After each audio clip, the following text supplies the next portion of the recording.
सभी साथियों को सादर प्रणाम, नमस्कार।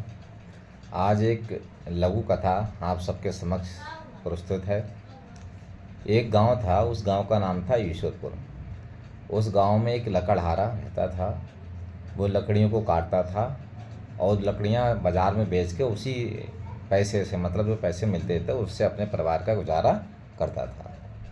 ऐसे उसका ये दिनचर्या बनी हुई थी कि जंगल से लकड़ियाँ, सूखी लकड़ियाँ होती हैं, उनको काटना और बाज़ार में बेचना, और जो पैसे उससे बचते थे उससे अनाज लेना, अपने परिवार का भरण पोषण वो कर रहा था।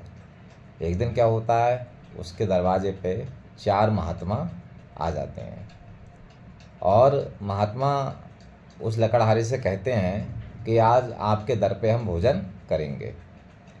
महात्मा अपना पर्चा देते हैं। जो पहले महात्मा जी होते हैं उनका नाम होता है धन, और दूसरे जो महात्मा होते हैं उनका नाम होता है वैभव। तीसरे जो महात्मा होते हैं उनका नाम होता है सफलता, और चौथे जो महात्मा होते हैं उनका नाम होता है श्रम। वो सब जब लकड़हारे से कहते हैं कि आज का भोजन हम आपके यहाँ करेंगे, तो लकड़हारा बड़ा चिंतित हो जाता है और कहने लगता है कि महाराज जी, हमारे पास चारों महात्माओं को भोजन कराने के लिए पर्याप्त सामग्री, अनाज नहीं है। हम किसी एक को ही भोजन करा सकते हैं। जो महाराज कहते हैं, ठीक है, कोई दिक्कत नहीं, हम चारों आपके दरवाजे के बाहर चले जा रहे हैं, आप किसी एक को भोजन करा दीजिए।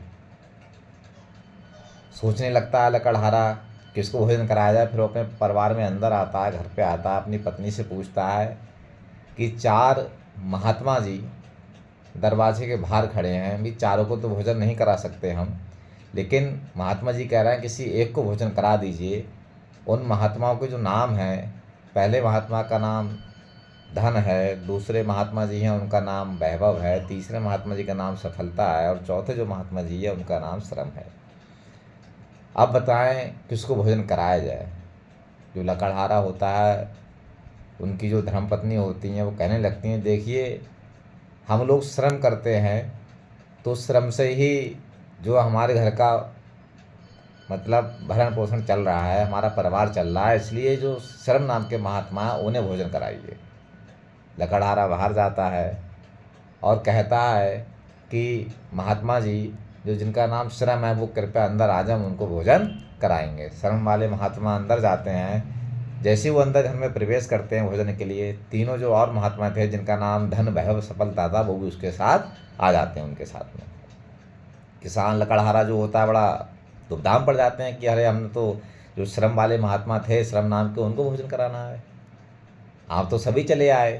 तो धन, वैभव, सफलता नाम वाले जो महात्मा जी होते हैं वो कहते हैं कि बेटा आपने श्रम को चुना है, और जहाँ श्रम होगा वहाँ धन भी होगा, वहाँ सफलता भी होगी, वहाँ वैभव भी होगा, इसलिए हम सब श्रम के साथ चलते हैं।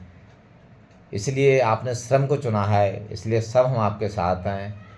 आप बहुत ही तेज बुद्धि को, आप श्रम को महत्व देते हो, इसलिए धन, वैभव और सफलता हमेशा आपके कदम चूमेगी, हमेशा आपके साथ रहेगा। तो साथियों, इस लघु कथा से, इस लघु कहानी से हमको प्रेरणा मिलती है कि हमेशा अगर हम श्रम करें और हमारा श्रम इतना अच्छा हो, श्रम से ही सफलता मिलती है, सफलता से ही धन मिलता है, धन से ही वैभव प्राप्त होता है। इसलिए श्रम करना कभी ना छोड़ें, श्रम करते रहें। अगर आप श्रम करेंगे तो आपके पास धन होगा, वैभव होगा, और आपको सफलता ज़रूर मिलेगी। जय हिंद, जय भारत, नमस्कार।